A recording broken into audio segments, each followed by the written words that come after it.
Hello guys, welcome to everybody in my video class. I am Atul Sharma. प्यारे बच्चों, प्यारे साथियों, आज की इस वीडियो क्लास का जो टॉपिक है part 6 tips of the verb fill. Tense के अंदर वर्ब को किस प्रकार से फिल किया जाता है। पार्ट 6 में रूल नंबर 1 के अकॉर्डिंग जब ब्रैकेट में बी किया हो, बी यानी टू बी वर्ब, तो सब्जेक्ट व टेंस का ध्यान रखते हुए निम्न में से कोई एक लिखें। यानी प्रेजेंट टेंस की helping verb is am are, past tense की helping verb was were, future tense में विल बी, शैल बी और प्रेजेंट परफेक्ट टेंस में बीन हमेशा प्रेजेंट परफेक्ट टेंस में ही यूज की जाती है। As a example, I dot dot studying for the examination now. Now means अब, और स्टडीइंग आया हुआ है और ब्लैक में बी लिखा हुआ है, तो आई के साथ एम का प्रयोग करेंगे। यानी प्रेजेंट टेंस में टू बी वर्ब का प्रयोग अकॉर्डिंग सब्जेक्ट इजमार का प्रयोग करते हैं। पास्ट टेंस में she dot dot doing her work at this time yesterday, यहाँ पर बी वर्ब का प्रयोग हुआ है और यस्टरडे का मीनिंग होता है कल, तो पास्ट टेंस में टू बी वर्ब का प्रयोग के लिए सी के अकॉर्डिंग वाज का प्रयोग किया जाता है। We have dot dot in Mumbai for 2 years, जब हैव का प्रयोग प्रेजेंट टेंस में हुआ हो तो बी को हम हमेशा प्रेजेंट परफेक्ट टेंस में लगाते हैं। तो इधर वी हैव बीन, हैव और ब्रैकेट में यदि बी आया हुआ हो तो हैज बीन और हैव बीन हेल्पिंग वर्ब के साथ कर देंगे use in Mumbai for 2 years।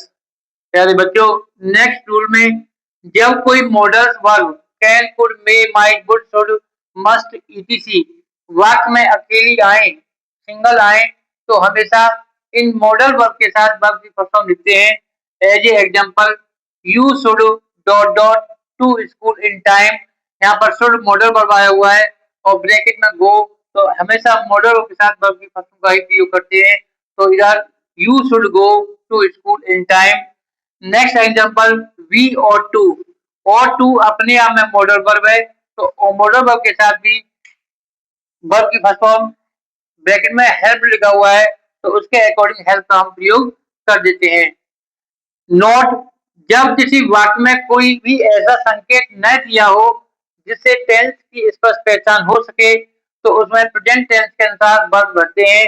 Example, she dot dot in this college, तो स्टडी का हो जाएगा स्टडीज।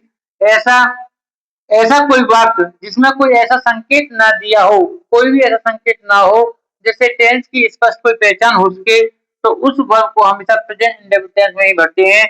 ऐसे दूसरा, the cow dot dot us milk, तो प्रेजेंट इंडेफिनिट में गिव का हो जाएगा गिव्स, क्योंकि अकॉर्डिंग सब्जेक्ट, सब्जेक्ट सिंगुलर है, तो सिंगुलर सब्जेक्ट के साथ वर्ब की फर्स्ट फॉर्म एस या ईएस जोड़ देते हैं। तो प्यारे बच्चों, आपको ये ध्यान देना है कि जब किसी वाक्य में कोई ऐसा संकेत ना हो जिससे किसी टेंस की कोई स्पष्ट क्लियर पहचान हो सके, तब उसको हम ओनली प्रेजेंट टेंस में ही भरते हैं। तो प्यारे बच्चों, पार्ट 6 में tips of the verb, verb को फिल करने के रूल्स आपके सामने हैं।